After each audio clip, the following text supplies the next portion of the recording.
Here is my beginner-friendly version on how I sew a tote bag. I made it easy for you. Here are all the fabric measurements that you'll have to cut out, so just pause and screenshot this part. For each piece of this bag, you're going to be cutting out 3 separate layers: the outer fabric, the batting, and the lining. This may seem confusing at first, but I promise keep watching, you'll understand. Here's the heat-fusible fleece that I use as my batting. This is the middle layer that helps give the bag structure. I'm cutting out pieces of my batting that are the same size as all my outer fabric pieces. I lay my outer fabric pieces on my fusible fleece and then I bond it with the iron. I find this kind of batting to be easiest to work with because it's bonded to your fabric and it doesn't shift when you're quilting your lines. This is optional, but I add some quilting lines to these pieces. Now all the outer pieces of your bag are ready. This is the point where you would add a pocket. I will be uploading a separate video showing more detail on how I patchworked the fabric together for the front and the back of the bag and how to add the pocket on the front. I wanted to make this video to show you the basics of constructing a tote bag. Before sewing all my outer pieces together, I'm just making sure there's not any extra batting and all the pieces are even. Now I'm taking the bottom piece of my bag and I'm placing it face down on the front of my bag. As you can see, the right sides of the fabric are facing each other. I'm going to be clipping my 2 fabrics together along that bottom edge, and this is where we're going to sew. I'm using about a 1/4 inch inseam and I'm back stitching when I start and stop. Now that the front of your bag is attached to the bottom, you're going to be attaching the back of your bag to the bottom. Repeating that same exact step again, but now for the back piece, with the right sides of the fabric facing together. After sewing that, your bottom piece should be attached to your front and your back just like this. Now we're ready to attach the side pieces. You will lay the short edge of your side piece on the short edge of your bottom,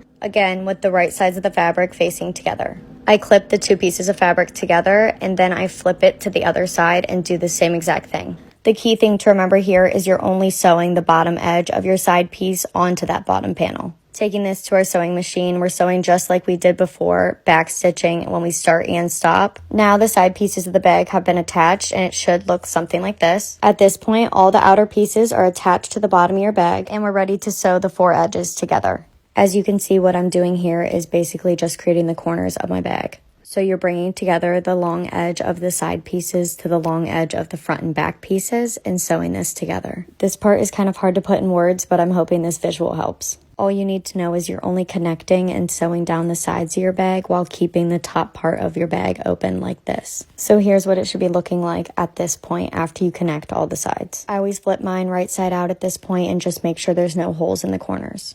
Here's what it's looking like, and we're ready to create the lining to go inside. The good news is to create the lining, we're doing the exact same steps we just did, but with the lining fabric. Like I showed on the fabric measurements in the beginning, you're cutting out the exact same size pieces for your lining as you are for your outer fabric and your batting. So to construct the lining of your bag, you're literally repeating the same steps we did for the outside of the bag. After you sew your lining all together, you're just going to want to give it a quick check and make sure all your seams are on the same side of the fabric. Now we're going to be creating the straps of the bag. And once again, the measurements are at the very beginning of the video. I have my 2 pieces of fabric for my straps. I'm going to fold those in half and press them flat. Now you'll open it back up and fold each side toward that center crease. Press it once again and then you will fold it in half. Here's a visual of what it should look like. Now we'll be sewing a stitch down along that open edge, sewing all the way down along the open edge of the strap, and then I flip it and sew along the folded edge and then one in the center.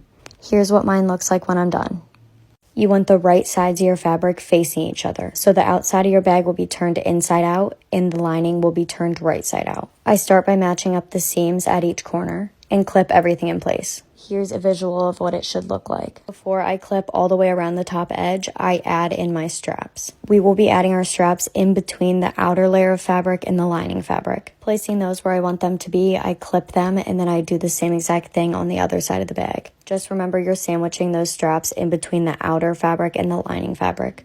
Now we're ready to sew around the top edge of the bag. You're going to want to leave about a 6-inch gap to be able to turn the bag inside out at the end. When I come to one of the straps, I always just make sure I backstitch to reinforce it. Turn your bag inside out through that gap we left when we were sewing. At this point, we're almost finished. We just have to do a top stitch to close off that little gap. I like to go around the edge of the bag and press this flat to make it easier when I'm sewing my top stitch. Take that to your sewing machine, just sew the top stitch all the way around. Like I said before, I'll be doing a separate video on how I patchwork fabric together, but I hope this helps with how to construct a tote bag.